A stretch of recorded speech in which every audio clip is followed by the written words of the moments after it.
합독합니다. 시작. 히스기야 왕 제14년에 아수르의 왕 사네립이 올라와서 유다 모든 견고한 성읍들을 쳐서 점령하매 유다의 왕 히스기야가 라기스로 사람을 보내어 아수르 왕에게 이르되 내가 범죄하였나이다.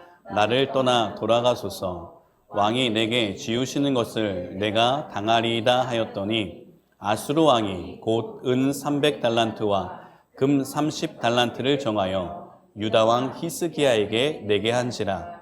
히스기야가 이에 여호와의 성전과 왕궁 곳간에 있는 은을 다 주었고 또 그때에 유다 왕 히스기야가 여호와의 성전 문의 금과 자기가 모든 기둥에 입힌 금을 벗겨 모두 아수르 왕에게 주었더라. 아멘. 감사합니다. 자리에 앉아 주십시오.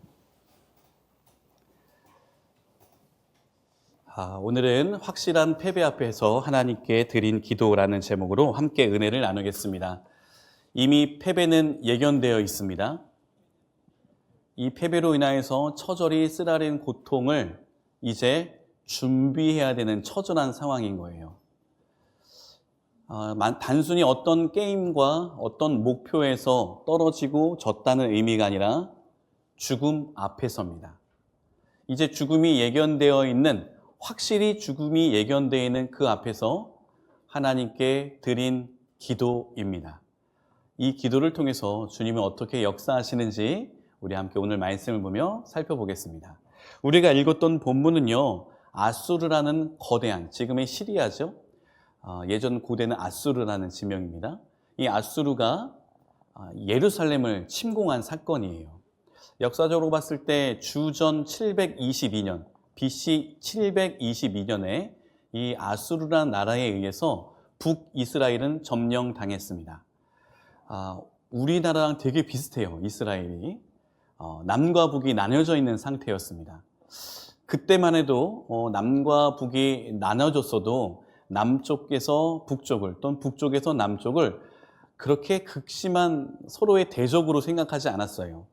그런데 이스라엘이 우리나라와 같이 남북으로 나눠진 상태에서 주전 722년에 정말 엄청난 군사력과 경제력을 가지고 있는 강대국이었던 아수르가 북이스라엘을 점령하고 포위합니다. 북이스라엘, 그러니까 북쪽에 있는 진영의 모든 성을 아수르의 군대가 포위한 거예요. 3년 동안. 3년 동안 포위하며 외부에 있는 물자 유입되지 않았어요. 내부에서도 점점 기근과 정치적인 혼돈 가운데 소위 말한 멘붕이 온 거죠. 이 아수르가 북이스라엘을 3년 동안 포위했을 때 그 북이스라엘의 진영에 처절한 상황을 성경은 이렇게 기록하고 있어요. 두 여인이, 하루는 그때 당시의 왕이 호세아였습니다. 여러분, 이 호세아 왕은 구약에 있는 선지자 호세아랑 다른 사람입니다. 이 호세아라는 북이스라엘의 마지막 왕이 그 왕궁에서 비통한 심정으로 3년 동안 포위됐으니 왕으로서 얼마나 힘들겠어요? 포위된 상황 가운데 비통한 심정으로 있는데 두 여인이 자신의 억울함을 위해 송사하려고 소송을 건 거죠. 법적인 판결문을 내려달라고 왕에게 온 거예요. 어떠한 서로 간의 이견, 다툼이 있었냐? 먹을 게 없어서 한 여인이 동료 여인을 찾아가 오늘은 너의 자녀를 우리가 잡아먹고 너의 자녀를 다 잡아먹으면 다음엔 내 자녀를 같이 잡아먹자고 얘기를 했어요. 그래서 한 여인이 한 여인을 만나 서로 합의하에, 여러분, 제가 지금 어머니로서 자녀에겐 폐륜적인 얘기를 하는 것이 아니라 처참한 그때의 상황을 이야기하는 겁니다. 그래서 오늘은 내 자녀를 같이 맛있게 먹었는데 다음날 상대편의 여인의 자녀를 먹어야 될 텐데 이 여인이 오리발을 내민 거예요. 당장 죽게 생겼다는 거죠. 서로 다투다가 이 논쟁거리를 판결을 받기 위해 왕에게 갖고 온 거예요. 왕이 얼마나 비통한 심정이었는지. 그러나 이 아수르의 잔인함은 3년 뒤에 완벽하게 북이스라엘을 점령했어요. 그리고 이제 이 아수르라는 나라가 북이스라엘 점령하고 밑으로 내려오면 남유다예요. 밑으로 와서 남유다 또한 멸망시키는 것은 불보듯 뻔한 겁니다. 그리고 이 아수르가요, 국제화라는 명목상 국제화라는 정책을 가지고 이 북이스라엘 지형에 이러한 제도를 도입해요. 세계화에 발맞춰서 여러 민족과 여러 문화가 이 북쪽에 있는 이스라엘 지형에 있어야 된다. 그래서 북쪽에 있는 이스라엘의 유대인들을 아수르의 식민지 다른 나라로 이주를 시키고 식민지로 있던 다른 나라의 사람들을 이 북쪽에 있는 이스라엘로 유입시켜요. 그러니까 모든 인종과 모든 문화가 섞이게 됐어요. 그럼 여러분, 원래 통일 왕국을 이뤘던 이스라엘에게 있었던 이 유다니즘, 유대인으로서 갖고 있는 사상 중에 가장 축복된 사상이 무엇이냐? 하나님이 우리를 선택했고 우리는 순수 혈통의 유대인으로서 하나님의 구원을 마땅히 받아 누릴 자격이 있다라고 생각했는데 북쪽의 이스라엘은 이미 순수 혈통이지 않게 됐어요. 시간이 지나면서 국제결혼이 하면서 새로운 다문화 가정이 생기게 되니까 지금이야 뭐 그렇게 크게 문제되지 않지만 지금도 부정적으로 보수적인 입장에서 보면은 약간 색안경을 끼고 편견을 가질 수도 있잖아요. 그런데 이 남쪽에 있는 아직 멸망당하지 않는 남쪽에 있는 사람들이 북쪽을 보면 어떤 생각이 들었느냐? 아유 불쌍해라. 아수르에게 점령당해서 저렇게 처절하게 되네. 이제 곧 우리도 아수르에게 멸망당하겠지? 우리 국력을 더 지켜서 아수르를 이겨보자. 뭐 이런 마음도 있을 수 있었겠으나 그들에게 먼저 온 건 이런 사상이었어요. 에휴, 하나님께 저주받아서 결국 구원에 탈락한 북이스라엘. 너희들은 잡족으로서 짐승만도 못한 그런 이방인이 되어버렸어. 하나님이 너희들은 버렸어. 여러분, 그래서 이 남쪽에 있는 남유다, 북은 북이스라엘과 남쪽은 남유다라고 부릅니다. 남유다의 사람들은 북이스라엘 사람들을 그래서 정죄하고 구원에서 멀어진 잡족이라는 생각이 그때부터 사로잡혀서 예수님이 오신 그 시대까지도 이어지는 거예요. 이것을 가장 잘 나타내주는 대목이 어떤 대목이죠? 요한복음 4장이에요. 이 사마리아는 북이스라엘의 수도거든요. 예수님이 어느 날은 사마리아를 통과해서 남쪽으로 내려가야 되겠다고 얘기하세요. 근데 제자들이 뭐라고 얘기합니까? 주님 사마리아로 가신다고요? 그 저주받은 땅으로요? 예수님이 이렇게 얘기하세요. 내가 꼭 그 사마리아를 지나가야 되겠느니라. 왜요? 거기에 있는 한 영혼을 만나기 위해서. 그리고 그 시간대에 우물에서 물을 기르고 있는 사마리아 여인을 만나 독대하시는데 사마리아 여인이 이렇게 얘기해요. 당신은 남쪽 유다 사람인데 어찌하여 나에게 말을 겁니까? 이렇게 물어봐요. 왜 그런 거예요? 당신들이 생각할 때 우리는 짐승마도 못한 천한 민족인데 어떻게 나를 상대하십니까? 되게 의아해해요. 깜짝 놀라요. 여러분 아시겠죠? 그때 당시에 문화가 그렇게 시작되는 겁니다. 그리고 이제 남쪽에 있었던 남유다를 다스리고 있었던 히스기야라는 왕이 있었어요. 이 왕이 북이스라엘의 멸망을 그대로 보면서 어떤 마음이 들었을까요? 포기하지 말아야 되겠다. 왜요? 그는 하나님께 인정받은 신실한 사람이었어요. 우리 한번 말씀을 볼까요? 히스기야에 대한 평가, 히스기야를 하나님이 어떻게 보시는지에 대한 말씀. 우리 열왕기하 1장 8절, 18장 3절과 5절과 6절을 같이 한번 볼까요? 시작. 히스기야가 그의 조상 다윗의 모든 행위와 같이 여호와께서 보시기에 정직하게 행하여 히스기야가 이스라엘의 하나님 여호와를 의지하였는데 그의 전후 유다 여러 왕 중에 그러한 자가 없었으니 곧 그가 여호와께 연합하여 그에게서 떠나지 아니하고 여호와께서 모세에게 명령하신 계명을 지켰더라. 히스기야는 당대 다윗 이후에 하나님께 최고로 인정받았던 신실한 자였어요. 그렇기 때문에 이 히스기야 왕은 아수르에게 포기하기보다는 하나님이 우리를 구원해 주실 거라는 믿음으로 아수르를 대적하려는 마음이 있었어요. 그래서 아수르가 내려오면은 우리가 방어해야 되겠다는 생각에 밑에 지역에 있던 이집트, 애굽이죠. 애굽과 화친을 했어요.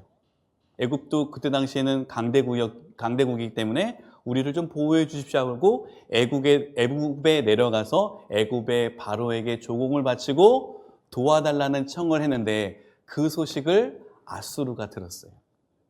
그래서요, 이 아수르가 드디어는 그렇죠? 마침내 남유다를 포위해 옵니다. 그리고 이 남유다를 포위했을 때 이 히스기야가 했던 행동들이 나타나 있어요. 열왕기하 18장 13절과 14절 읽어봅니다. 시작. 히스기야 왕 제14년에 아수르의 왕 사네립이 올라와서 유다 모든 견고한 성읍을 쳐서 점령하매 유다의 왕 히스기야가 아수르 왕에게 이르되 내가 범죄하였나이다. 나를 떠나 돌아가소서. 왕이 내게 지우시는 것을 내가 당하리이다 하였더니 아수르 왕이 곧 은 300달란트와 금 30달란트를 내게 한지라. 점점 유다의 모든 도시들을 아수르의 왕 사네립이라는 사람 이름입니다. 사네립이 점령에 들어오고 마지막 남은 예루살렘 성, 수도와 같은 예루살렘 성에 이 히스기야가 거의 죽음 직전에 아수르 왕을 찾아가요. 제가 잘못했습니다. 제가 어리석었습니다. 이번 한 번만 우리 예루살렘 성을 좀 봐주십시오. 그리고 이번 한 번만 물러가는 조건으로 제게 원하시는 게 있다면 다 제가 하겠습니다. 하고 납작 엎드렸어요. 그랬더니 아수르 왕이 요구하는 것이 은 300달란트와 금 30달란트. 여러분, 이 달란트라는 개념이 고대의 단위이기 때문에 정확하진 않지만 그냥 학자들이 축축건데 한 사람이 평생을 모아도 1달란트를 못 모은대요. 한 사람이 날 때부터 죽을 때까지 평생 일을 해서 모아도 1달란트를 모으는 게 불가한데 300달란트의 은과 30달란트의 금을 달라는 것은 천문학적인 수치의 돈을 요구하는 거예요. 우리가 읽었던 본문에 보니까요, 히스기야 왕이 이 은과 금을 맞추기 위해서 여호와의 성전 문에 금장식을 했던 그 금을 다 긁고 자기가 지었던 건물의 기둥에 금으로 코팅되어 있던 것을 다 긁은 거예요. 얼마나 수치스럽겠습니까? 그만큼 지금 이 예루살렘 성이 함락될 거라는 위기이기 때문에 히스기야 왕은 모든 것을 다하여 자기의 성, 자기의 나라를 지키고 싶었던 거예요. 그래서 이 모든 것을 받고 아수르가 물러가요. 문제는 또 찾아온다는 거예요. 문제는 또 이 아수르가 침공에 들어오는데 우리 열왕기하 18장 17절을 같이 읽어볼까요? 시작. 아수르 왕이 다르단과 랍사리스와 랍사게로 하여금 대군을 거느리고 예루살렘으로 가서 히스기야 왕을 치게 하며 그들이 예루살렘으로 올라가니라. 이 랍사게라는 사람을 중심으로 한 대군들이 다시 침공에 들어와요. 그리고 북이스라엘에 했던 것처럼 남유다의 성읍이었던 예루살렘 수도의 성을 포위해요. 여러분, 지금이야 우리가 대공망이라 그래서 외부로부터 적이 침투해 들어오면 이 모든 첨단 장비를 통해서 외부에서 들어오는 하늘로 공격해오는 모든 것들을 차단해요. 해상에서도 마찬가지고 육지에서도 마찬가지예요. 그런데 이때만 해도 이 과거에만 해서도 이게 주전입니다. 지금 주전 8세기경의 이야기예요. 그러니 그들에게 있어서 가장 완벽한 방어망은 성을 두껍게 높이 쌓는 게 최고의 방어 시스템이에요. 그래서 이 예루살렘 성도 잘 지었겠지요. 잘 지었음에도 불구하고 워낙 아수르의 군대가 강력했기 때문에 이 예루살렘 성벽 주위를 포위하여서 완전히 모든 군사 물자, 식량 물자를 차단하기 시작했어요. 여기서만 그치면 상관이 없는데 이 랍사게라는 사람이 심리전을 펼칩니다. 예루살렘 성 밖에서 포위망을 좁혀오면서 예루살렘 성전을 향해서 날마다 큰 소리로 외치는 거예요. 대북 방송하듯이. 예이 나쁜 놈들아, 이런 썩어 빠진 놈들아, 너희가 어찌하여 아수르를 대적하려고 하느냐? 우리 아수르의 왕이신 위대하신 사네립을 니네가 어떻게 이길 수 있겠느냐? 잘 들어라. 히스기야 왕이 믿음이 좋다고 하여 너희들의 여호와 하나님이 너희를 지켜준다고 얘기하지만 다 거짓말이야. 지금 상황을 봐라. 너희 여호와가 너희를 지금 보호하고 있는 것 같으냐?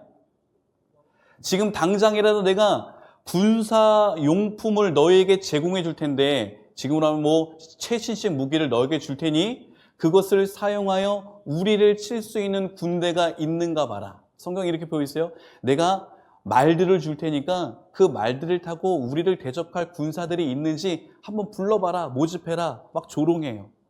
그럼 이 조롱의 강도가 얼마나 강했는지 히스기야의 왕의 최측근의 사람들이 랍사게에게 이렇게 얘기해요. 제발 이 히브리 말로 얘기하지 말고 당신들 진영이 들을 수 있는 그냥 시리아어로 얘기를 해달라. 당신이 그 하는 얘기 때문에, 그 심리전 때문에 우리 백성과 우리 군사가 지금 사기와 전의를 잃어버렸다.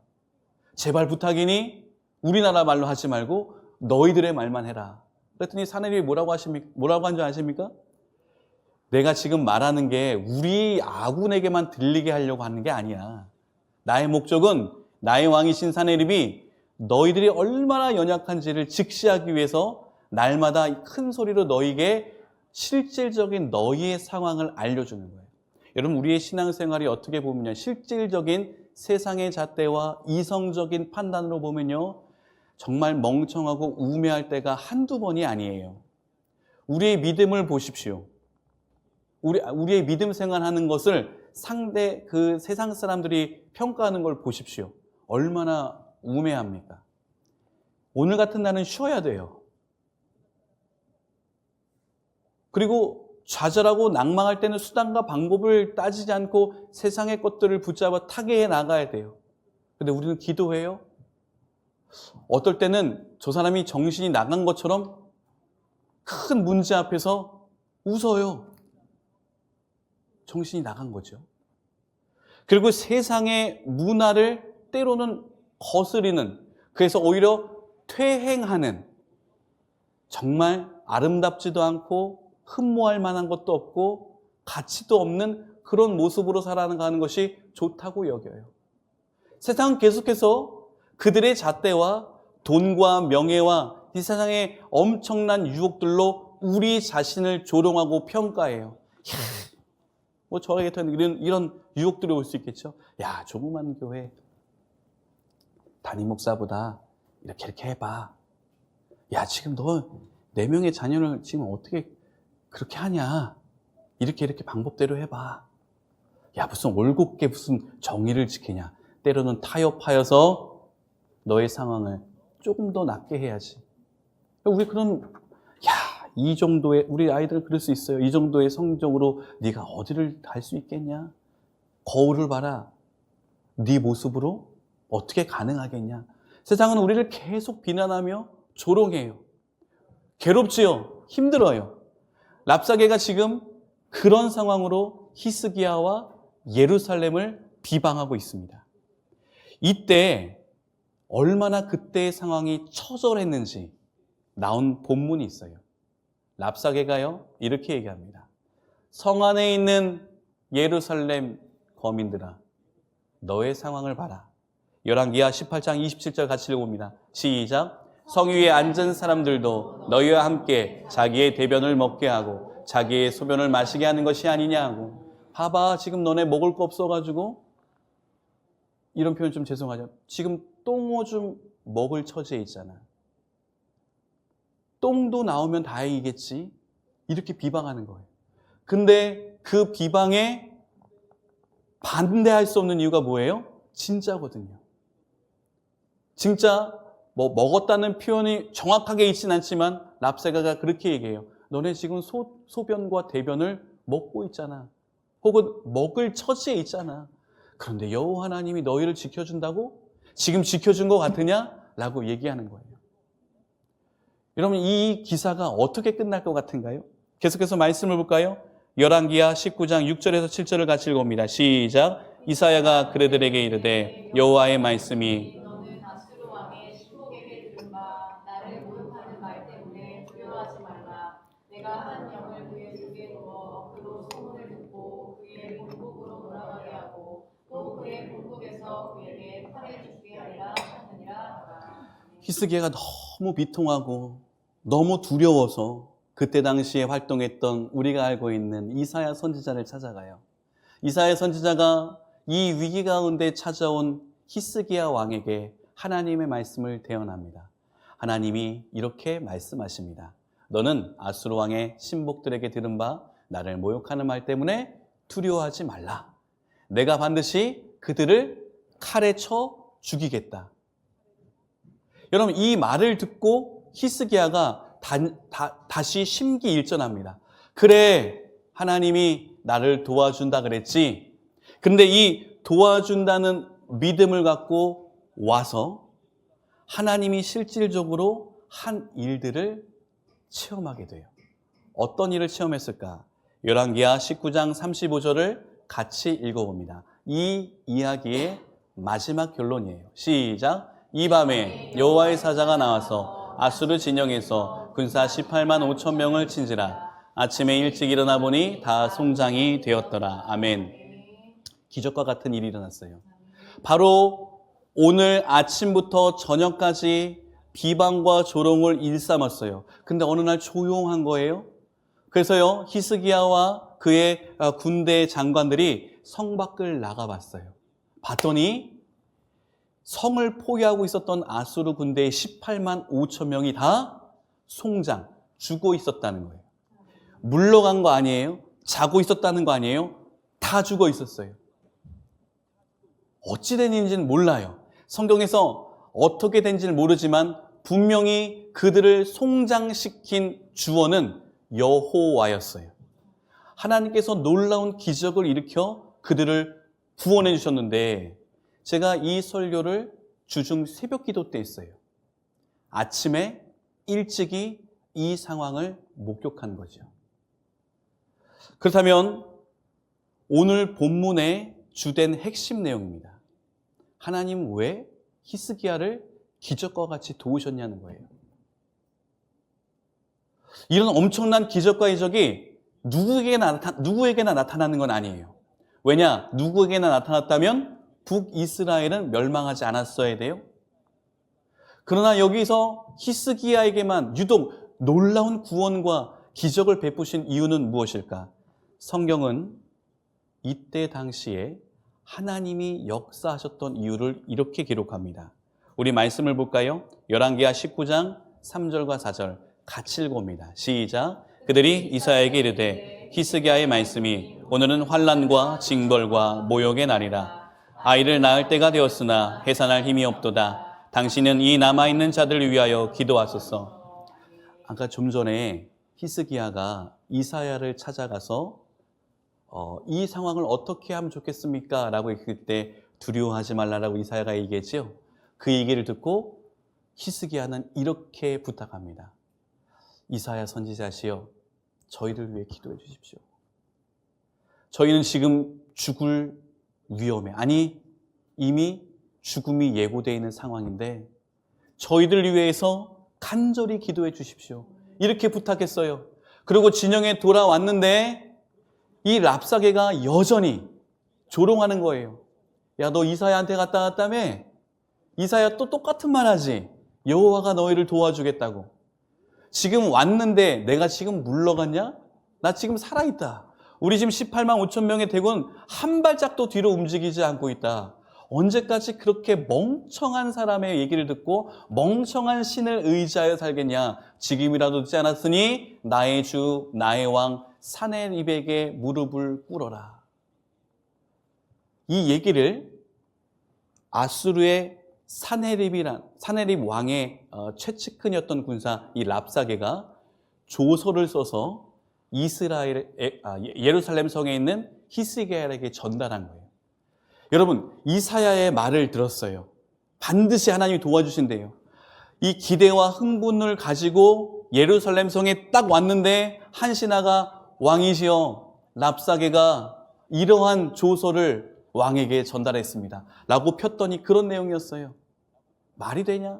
너가 지금 그 말을 듣고 정말 그걸 믿느냐? 하나님이 해결해 줄 줄 알았더니 설상가상으로 이제 완벽하게 우리를 치겠다는 조서가 딱 앞에 놓여 있는 거예요. 이때 히스기야는 그 전에 이사야 선지자에게 기도를 부탁했듯이 이렇게 행동합니다. 우리 열왕기하 19장 14절에서 15절을 우리 믿음으로 선포하여 읽어볼까요? 시작. 히스기야가 사자의 손에서 편지를 받아보고 여호와의 성전에 올라가서 히스기야가 그 편지를 여호와 앞에 펴놓고 그 앞에서 히스기야가 기도하여 이르되. 간절히 기도했어요. 여러분의 성경이라면 오늘 집에 가서 이 19장의 전체적인 내용을 읽어보시오. 히스기야가 어떻게 기도했는지요. 히스기야는 그 처절한 죽음이 앞당겨져 있는 조소, 자신의 목숨이 지금 이제 불보듯 뻔하게 죽음으로 치닫는 그 조소를 보며 비통한 마음을 가지고 주님 전에 나와 그것을 펼쳐놓고 간절히 기도했어요. 오늘날로 표현하면 뭐죠? 우리의 닥친 위기를 그 기도 제목을 가지고 주님 앞에 간절히 기도했다는 거예요. 하나님께서 놀랍게 그 이른 아침 새벽에 그 기적을 펼치신 이유가 뭐죠? 기도였어요.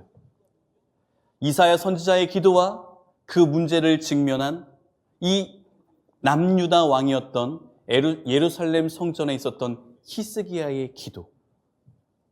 이 처절하고 간절한 기도에 하나님은 응답하셨다는 것을 믿으시길 바랍니다.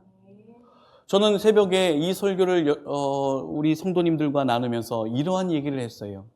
여러분, 이 마지막 때에 왜 이 기적과 같은 일이 왜 일어나지 않을까요? 왜일까요? 기도하지 않아서예요. 우리는 은혜를 받으면 그 은혜 가운데 기쁨과 감사가 넘쳐요. 그런데 은혜 받았다고 다 간절히 기도하지 않더라고요. 그렇기 때문에 은혜 받은 자가 다시 예전의 모습으로 돌아가고, 은혜 받은 자는 그냥 그 은혜에 멈춰 더 광활하게 펼쳐져 있는 하나님의 축복을 체험하지 못하더라고요. 우리가 은혜 받았으면요, 그 은혜를 통하여서 하나님이 기도하라고 명령하세요. 그리고 그 기도를 통하여서 하나님이 어떻게 놀랍게 우리를 향해 지속적으로 역사하실지를 체험케 하길 원하세요. 여러분의 문제가 저는 어떤 문제인지 모르겠으나 밤새도록 그 문제를 갖고 씨름하고 침대에 베갯잎이 젖을 만큼 눈물로써 간청해서 기도했어요. 아침에 눈을 떠도 새아침이 밝았음에도 여전히 내 마음은 그 어제 있었던 그 처절한 문제 앞에 상심할 때가 얼마나 많았어요. 그런데 마침내 간절히 기도했더니 우리가 아까 읽었던 표현처럼 열왕기하 19장 35절, 이 밤에 여호와께서 내가 그 비통의 눈물을 흘리며 기도했던 그 밤을 새웠던 그 시간에 하나님은 우리의 기도를 통해 역사하고 계셨어요. 그 밤에 여호와의 사자가 나타나 아수르 진영에서 군사 18만 5천 명을 친지라. 그리고 우리는 아침에 눈을 떴을 때, 이른 새벽에 눈을 떴을 때 기적과 같은 상황을 발견하게 됩니다. 할렐루야. 여러분, 새벽을 깨어 기도합시다. 물론 새벽이 하나님께서 특별하게 역사하는 그런 신비한 시간은 아니지만 하나님은 반드시 그 새벽에 놀라운 일들을 펼치셨어요. 저는 이 설교를 하면서 너무나 감격이 되고 지금도 막 울컥울컥합니다. 얼마나 놀라운 광경입니까? 밤새도록 눈물을 흘리며 하나님께 애통하며 기도했어요. 잠도 제대로 못 잤겠죠. 어스름하게 동이 텄을 때 오늘도 또 하루가 시작되는구나. 내 처절한 삶이 오늘 또 반복되는구나 라고 하는 그때에 하나님은 그 모든 죄악과 문제와 걱정들을 완벽하게 진멸해 주셨어요. 할렐루야. 여러분, 이 역사적인 사건이 어떻게 끝나는 줄 아십니까? 이렇게 진멸됐어요. 그리고 나서 아수르의 사네립이요, 자신의 진영에 돌아가 자기가 믿고 있는 우상이죠. 자기가 믿고 있는 우상 신전 앞에서, 그 신전 앞에서 무릎 꿇고 기도할 때 사네립의 아들이 반란을 일으켜 우상 앞에서 예배드리고 있는 자신의 아버지를 칼로 쳐 죽이고 자신이 패권을 차지하는 것으로 사네립의 역사가 끝나요. 이스라엘을 통해서 말씀하셨던 그 내용이 절묘하게 떨어집니다. 우리가 읽었던 열왕기하 19장 6절에서 7절, 내가 한 명을 그 속에 두어 그 소문을 듣고 그의 본국으로 돌아가게 하고 또 그 본국에서 그에게 칼에 죽게 하리라. 하나님의 말씀은 1.1핵도 틀리지 않았어요. 문제는 무엇이죠? 이 언약의 말씀을 끝까지 붙들고 기도하느냐, 아니면 그럼에도 불구하고 여전히 산재되어 있고 변하지 않는 문제 앞에 무릎을 꿇고 하나님을 등지느냐예요. 여러분은 지금까지 어떤 삶을 사셨나요? 끊임없이 긴 터널인데 그 속에서 지금 머물러 있습니까? 주저앉아 계신가요? 오늘 다시 한번 우리의 간절한 기도를 통해서 그 동굴의 끝에 환한 빛이 우리의 인생에 비치기를 간절히 소망합니다. 주님께서는 이렇게 말씀하십니다. 이렇게 했던 이유가 열왕기하 19장 20절 같이 읽어볼까요? 시작. 아모스의 아들 이사야가 히스야에게 보내 이르되 이스라엘 하나님 여호와의 말씀이 내가 아수르 왕 사내립 때문에 내게 기도하는 것을 내가 들었다. 아멘. 들으셨어요, 주님이. 어떤 기도요? 간절하게 기도하는 우리의 기도를 들으셨다는 사실. 기도합시다. 이 놀라운 기적의 축복의 도구를 우리에게 주셨는데 우리 왜 기도하지 않아요? 우린 기도하지 않고 자꾸 현실에 굴복하려고 해요. 문제 앞에 무릎 꿇어요. 주님을 믿는 믿음의 신앙은 갖고 있으나 그게 가짜 신앙이라는 것이 여지없이 문제 앞에 드러나지요. 많은 학자들이 이때의 이 상황을 노래하는 찬양의 시를 시편 46편으로 봅니다. 우리 끝으로 이때의 상황 가운데 하나님이 도우셨던 이 광경을 노래했던 시편 46편을 함께 읽어보겠습니다. 우리 시편 46편 1절과 5절 같이 읽어봅시다. 시작.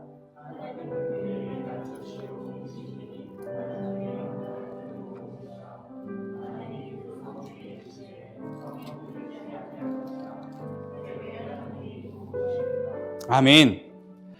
저는 올 한 해 이 성전이 기도자로 채워지는 놀라운 역사가 있기를 간절히 소망합니다.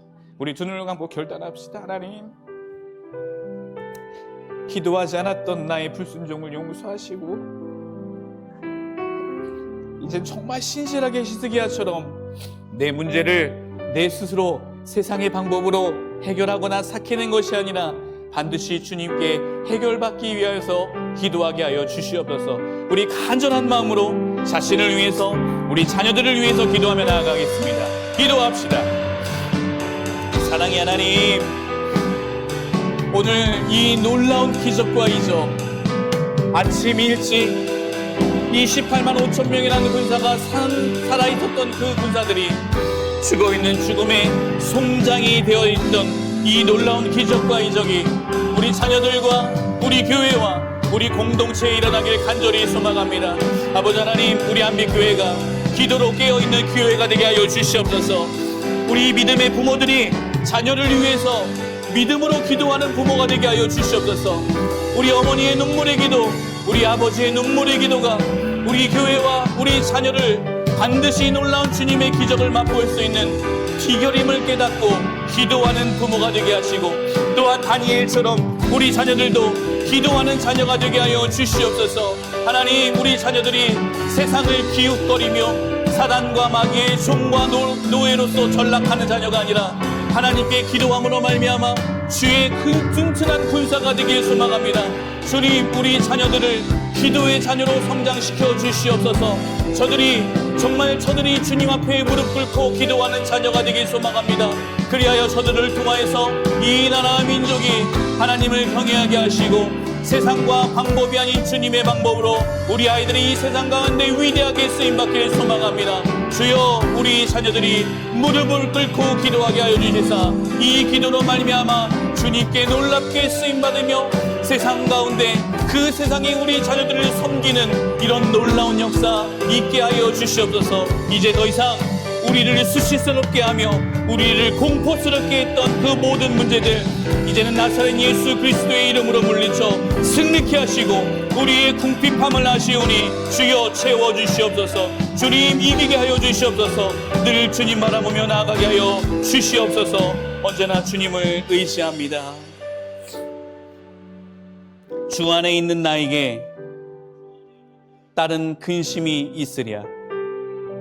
십자가 밑에 나아가 내 짐을 풀며 주님께 기도하였더니 마침내 찬송케 하시네. 내 주는 자비하셔서 늘 함께 계시고 내 궁핍함을 아시고 늘 채워주시네. 그 두려움이 변하여 내 기도 되었고 전날의 한숨 변하여 내 노래 되었네. 주님을 찬송하면서 할렐루야 할렐루야. 내 앞길 멀고 험해도 나 주님만 따라가리. 주님, 이 찬양의 고백이 우리의 간증이 되게 하옵소서. 이 모든 말씀 예수님의 이름으로 기도드렸습니다. 아멘.